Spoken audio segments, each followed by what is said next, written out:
আসসালামু আলাইকুম। আশা করি আপনারা সবাই ভালো আছেন।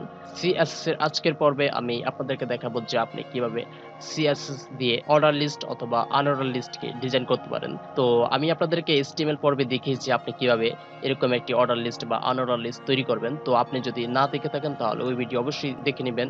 অথবা আপনি যদি এরকম অর্ডার লিস্ট তৈরি করতে পারেন তো আজকে আমি আপনাদেরকে দেখাবো যে ওই অর্ডার লিস্টকে আপনি কিভাবে CSS দিয়ে ডিজাইন করবেন। তো আপনি ডিজাইন করার জন্য প্রথমেই চলে আসবেন এই অর্ডার লিস্টের কোডিংয়ে বা নোটপ্যাডে।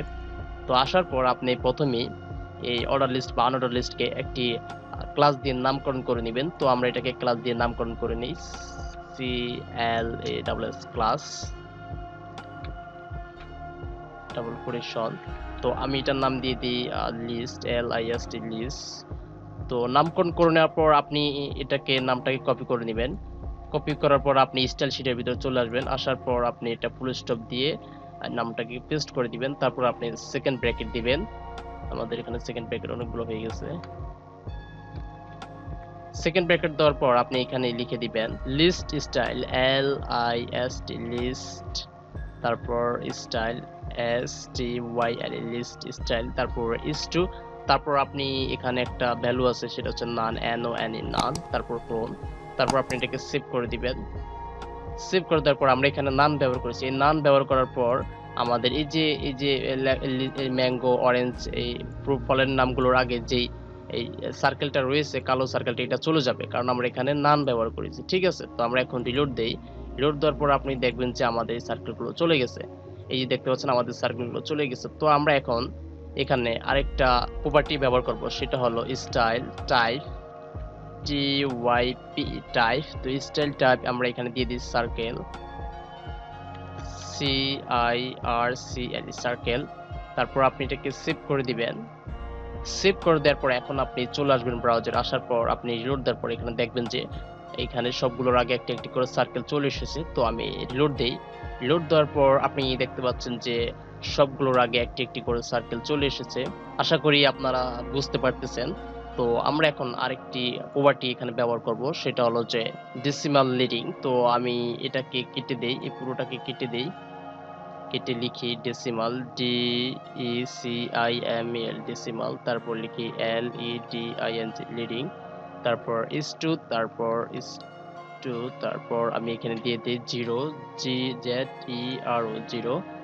তো এখন দেখুন কি হয়। তো আমি এটাকে সেভ করে দেই। সেভ করে দেওয়ার পর এখন আমি ব্রাউজারে গিয়ে রিলোড দিই, তাহলে আপনারা দেখবেন যে কি হয়। তো আমি রিলোড দিই। রিলোড দেওয়ার পর আপনারা দেখতে পাচ্ছেন যে আমাদের ওই যে প্রথমে যেটা আমরা রিমুভ করেছিলাম লিস্ট স্টাইল নাম দিয়ে, সেটা আবার চলে এসেছে। কিভাবে? ডেসিমাল লিডিং 0 ব্যবহার করার পর ওইটা আবার চলে এসেছে। তো আমরা এখন এখানে এই যে এখানে এই ডেসিমাল 0 এখানে ব্যবহার করব রোমান। তো আমরা চলে আসি নোটপ্যাডে। নোটপ্যাডে আসার পর আমরা এটাকে রিমুভ করে দেই, ডিলিট করে দেই। ডিলিট করার পর আমরা এখন এখানে লিখব list style type LIST list STYL list style type TYP type is2। তো আমরা এখন দিয়ে দিব এখানে রোমান ROMAN রোমান, তারপর ক্লোন। ক্লোন দেওয়ার পর এখন আমরা এটাকে সেভ করে দিব। সেভ করে দেওয়ার পর এখন যদি আমি ব্রাউজারে গিয়ে যদি রিলোড দিই তাহলে আপনারা দেখবেন যে এই যে এগুলোর পরিবর্তে এখানে রোমান সংখ্যা চলে আসবে। তো আমি রিলোড দিই। রিলোড দেওয়ার পর আমাদের রোমান সংখ্যা আসছে না, এখানে ভুল হয়েছে। ভুলটা হচ্ছে যে আমাদের এখানে বলে দিতে হবে কোন রোমান।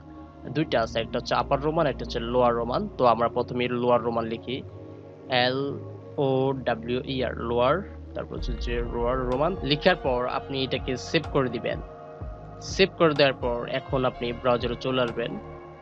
আসার পর এখন আপনি রিলোড দিবেন। রিলোড দেওয়ার পর আপনি দেখবেন যে এখানে সবগুলো লোয়ার রোমান চলে এসেছে। তো এখন যদি আপনি আবার এই বড় হাতের রোমান ব্যবহার করতে চান তাহলে আপনি এখানে লিখে দিবেন আপার রোমান। এই যে লোয়ারের জায়গায় আপনি লোয়ারটাকে কেটে আপার দিয়ে দিবেন UPPER।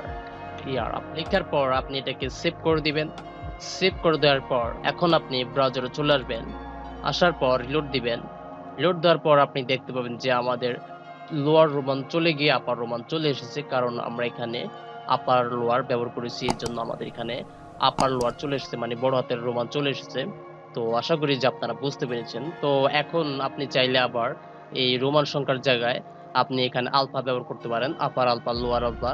তো এরকম অনেকগুলো ভ্যালু রয়েছে এবং অনেকগুলো প্রপার্টি রয়েছে। আপনি চাইলে যে কোনো প্রপার্টি এবং যে কোনো ভ্যালু ব্যবহার করে এই অর্ডার লিস্টকে বা আনঅর্ডার লিস্টকে এরকম সিএসএস দিয়ে ডিজাইন করতে পারেন। তো আশা করি যে আপনারা কিছুটা হলেও আমার ভিডিও থেকে বুঝতে পেরেছেন। তো আজকে এতটুকুই এবং পরবর্তী ভিডিওতে আবার দেখা হবে। আসসালামু আলাইকুম।